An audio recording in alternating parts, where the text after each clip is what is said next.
Hello അസ്സലാമലൈക്കും. അങ്ങനെ ഇതാ അടുത്ത റമദാനും ഇങ്ങെത്താനായി. അല്ലല്ല, ഇങ്ങെത്തി. ഈ പ്രാവശ്യത്തെ നനച്ചുള്ളിക്ക് ഞാൻ മാത്രം കേട്ടോ. എല്ലാ പ്രാവശ്യവും ഉമ്മ പറയുന്ന ഒരു ഡയലോഗാണ് കേട്ടോ എനിക്ക് ഓർമ്മ വരുന്നത്. എല്ലാ വീട്ടിലും നനച്ചുള്ളിയും കഴിയാറായി. ഇതാ ഇവിടെ ഒന്നും തുടങ്ങിയിട്ടില്ല എന്ന് പറഞ്ഞാണ് കഴിഞ്ഞ നനച്ചുള്ളി വരെ ഉണ്ടായത്. പക്ഷേ ഇന്ന് ഞാൻ ആ ഡയലോഗ് നല്ലോണം മിസ്സ് ചെയ്യുന്നുണ്ട് കേട്ടോ. എന്നാലും ഫോണിലൂടെ എന്നോട് ചോദിച്ചു നനച്ചുള്ളിയൊക്കെ തുടങ്ങിയോന്ന്. ഞാൻ ആന്ന് പറഞ്ഞു. പക്ഷെ സത്യത്തിൽ ഞാൻ ഏറ്റവും ലാസ്റ്റിലേക്കാണ് നനച്ചുള്ളി കാര്യങ്ങളൊക്കെ സെറ്റാക്കിയത്. എന്നാലും എന്നെക്കൊണ്ട് കഴിയുന്ന പോലെയൊക്കെ ഞാൻ ചെയ്തു. എന്നാലും ഞാൻ പറയാം, ബാക്കിൽ നിന്ന് അതെടുത്തൂടെ, ഇങ്ങനെ ചെയ്തോളൂ, അങ്ങനെ ചെയ്തോളൂന്ന് പറഞ്ഞ് ചെയ്യുമ്പോൾ ഒരു സുഖം തന്നെയാണ്. ഇപ്പോൾ എനിക്ക് നന്നായിട്ട് മനസ്സിലായിട്ടോ.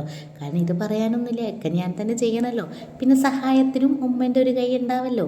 ഇന്ന് ഞാനത് വല്ലാതെ മിസ്സ് ചെയ്യുന്നുണ്ട് കേട്ടോ. എന്നാലും എൻ്റേതൊരു വിധമൊക്കെ ഞാൻ കഴിച്ചു എന്ന് തന്നെ പറയാം. പിന്നെ ഇപ്പോൾ ഈ അടുത്ത് കയറിയത് കൊണ്ട് അത്ര വലിയ സംഭവങ്ങളൊന്നുമില്ല. പിന്നെ ഉള്ളതുപോലെ റാഹത്താക്കി. നിങ്ങളുടെ എല്ലാവരുടെയും കഴിഞ്ഞ് കാണുമല്ലോ അല്ലേ? എന്തായാലും കഴിയും. അങ്ങനെതാ ഇനി വരുന്ന ഒരു മാസം അതൊരു പുണ്യമാസമാണ്. ആ മാസത്തിൻ്റെ ബർക്കത്ത് എൻ്റെ കുടുംബത്തിനും നിങ്ങളുടെ എല്ലാവരുടെ കുടുംബത്തിനും കിട്ടട്ടെ എന്ന് ദുആ ചെയ്തുകൊണ്ട് നമുക്ക് റമദാൻ്റെ വീഡിയോയുമായി ഇനി അങ്ങോട്ട് കാണട്ടോ.